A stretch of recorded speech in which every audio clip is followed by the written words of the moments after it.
Hi everybody, my name is Victoria and today I am here to do my May wrap-up. May was a surprisingly good reading month for me. I actually did not expect to read as much as I did because May is a really busy month. It's one of my busiest months of the year at work. But what happened was I ended up getting really sick and I had to take some days off of work and I had to cancel a bunch of things, and so it was just like a big mess. And I completely lost my voice also, so that's part of the reason why you haven't seen a lot of videos from me in the last month. I think I posted like 1 or 2 videos this month, but anyways, we're over that now. I'm still coughing actually. It's like the cough that will never go away, but now we are getting into June and we're getting into summer, so I'm really excited to move on with my life and forget that May ever happened. Nonetheless, I did do a lot of good reading and I have some exciting books to share with you. So let's go ahead and jump right in. The first book that I completed in the month of May was Illumination by J. Kristoff and Amy Kaufman. This book surprised me with how much I ended up liking it. I, for some reason, didn't expect to like it as much as I did. This was so much fun. I ended up giving it 5 stars, which while I was reading it, I was guessing about 4 stars, but then the ending just like launched it into a whole other place, a whole other world, if you will. This was excellent and so much fun. I did dip in between the audiobook and the physical copy. The physical copy is so beautiful and there's so much cool artwork and formatting, and I almost felt like I missed out a little bit when I was doing the audiobook. But the audiobook is also really good and has a full cast and lots of cool sound effects and things, so I kind of recommend both. They're both really good, but they're just different. But I would say this is a book that I would recommend giving the hard copy a try before you do the audiobook, just because I do think there's some things that the audio can't communicate as well as the physical copy. But I don't know, that's just my opinion.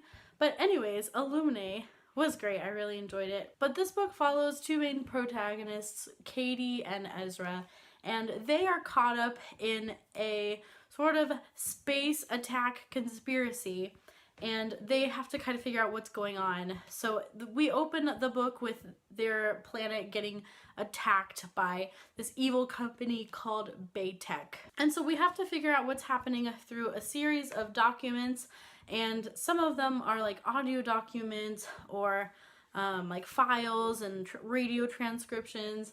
So you're basically reading all of these things through what has been accumulated as the Illuminate file. And it's a really unique storytelling format that had to grow on me. I didn't take to it right away. I had to get into it a little bit. It took some practice. But once I got into it and the story really picked up, it was, I thought, just really masterful and just really good storytelling and very gripping.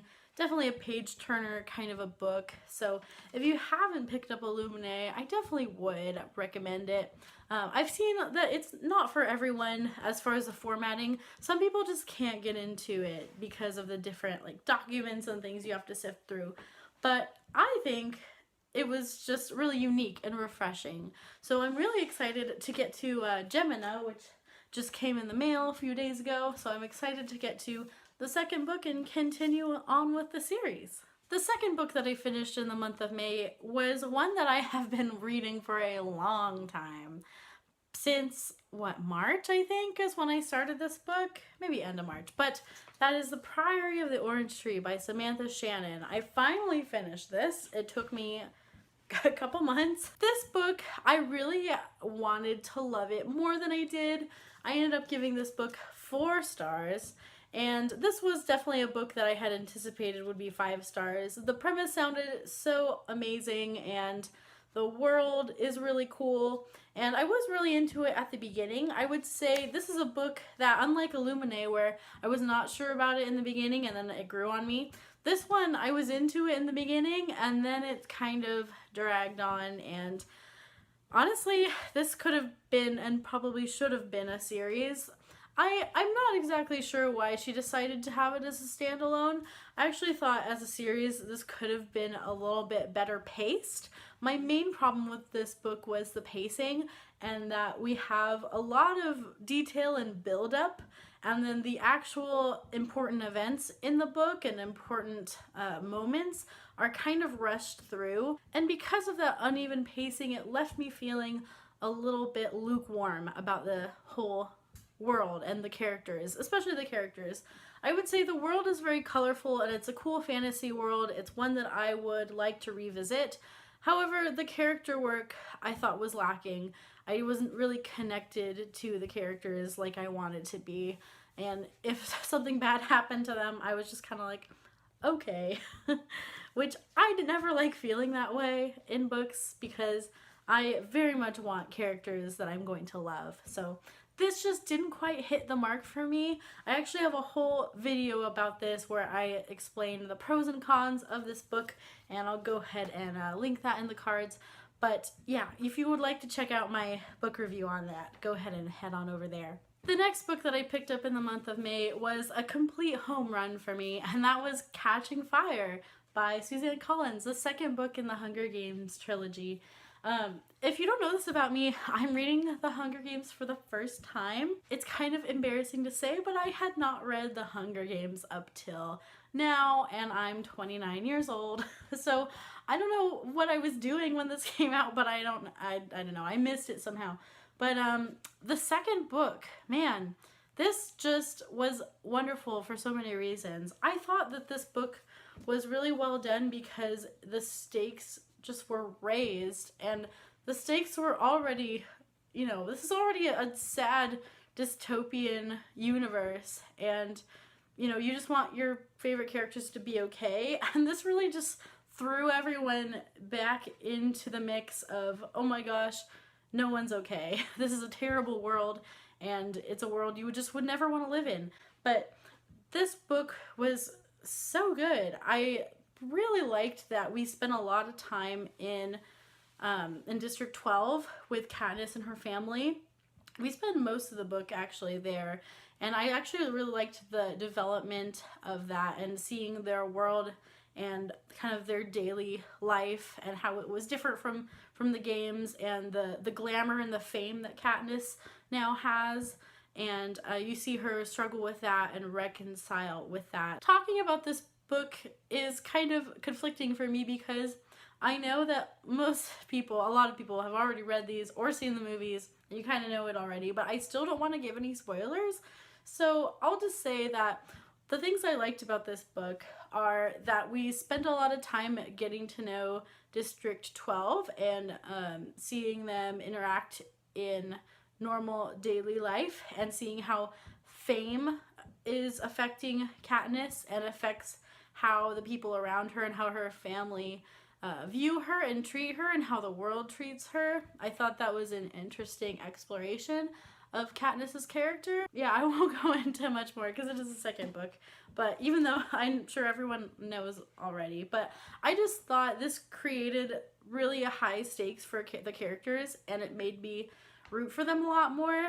It made me like Peeta and Katniss a lot more, and I know that Gale is supposedly like the love interest for Katniss, but Peeta's my boy. Peeta's my sweetie. So yeah, I love Peeta. 5 stars. I really enjoyed this. I read it in like a day or two, so I flew through it. I've heard mixed things about Mockingjay, the third book. I have it, and I'm ready to jump into it hopefully next month, but I'm getting a little bit scared to read it. I'm bracing myself because for some reason Goodreads, I should just stay away from Goodreads before I read the book, because it always kind of taints my view. But I've heard some things that people don't like the third book as much as the first two, so I'm crossing my fingers that I will like it, but I don't know. I'm not sure why people don't like it, so I'm a little afraid. But Mockingjay is coming up next. The next book that I completed in the month of May is the 5th book in the Chronicles of Narnia series, The Voyage of the Dawn Treader by C.S. Lewis. If you don't know, I'm rereading the whole Chronicles of Narnia series this year. I've been rereading one every month, and The fifth one was my nostalgic childhood favorite, and so I was interested to see if this was gonna hold up again for me, and I think it did. I remembered some things differently, but I still gave this 5 stars. I think it's still one of the strongest books in the series. For some reason, I always liked the boat aspect of this. I liked the adventures on the boat and going to different places and stopping at different places and having different adventures. This one reads kind of very episodic. I think for some reason as a kid I really liked that. I liked the variety of the people and places and things that they saw and experienced, and reading it as an adult, I think I still really enjoyed that. Also, I adored the character of Eustace and his transformation from a spoiled, rotten, bratty kid to a actually nice kid who considers others, and I just think his story is really great, and his whole story arc, I like him. I like what C.S. Lewis does with his character, and also it's fun being with Lucy and Edmund. They're always my favorite. Peter and Susan, they're okay. They're not really much in this book, but Lucy and Edmund are, and they're my favorites anyways, so I just really liked the 5th book a lot. And then the 5th and final book that I picked up in the month of May was a nonfiction book. Shocking, I know. But this one was one for my church book club, and this is Finding God in Unexpected Places by Philip Yancey. I was a little skeptical going into this one because the book club is mostly older ladies, and sometimes they pick older lady kind of books. Not to stereotype anyone, but I don't know how to explain that better than I already did, but I was worried that this one was going to be, shall I say, not relevant to someone like me in their late 20s. But actually, I ended up liking this a lot more than I expected. I decided to give this a 4 out of 5 stars probably, and this one is more of an anecdotal collection of essays. So Philip Yancey was a journalist for most of his life, and so he's gone into just some incredibly heartbreaking places in third world countries and seen a lot of things. It's just a collection of his different experiences as a journalist and the ways in which he sees God working in the world. And I really liked a lot of the chapters, some more than others. Some of them I was kind of like, I will say the chapters that I didn't like were more because I feel like I have a little bit of a different perspective as a young woman rather than an elderly man, but he has lived a lot of life and seen a lot of things, so I did really appreciate the stories that he had to bring to the table and just his different observations about the world and about people's interactions and about how you see God working in people and places that you don't expect in unexpected ways. So yeah, this was good. I would say worthwhile to pick up if you're interested in this kind of thing. I will say if you're not already a Christian, I probably wouldn't be interested in this book. So this is definitely more for a person who already has faith in Jesus. And yeah, I think that's probably the only person I could recommend this to. So take from that what you will. All right, those are all the books that I read in May. I'm looking forward to June because I have summer vacation in June. And so I have way too lofty goals for myself reading wise probably for June, but you know, set the bar high. We've got time.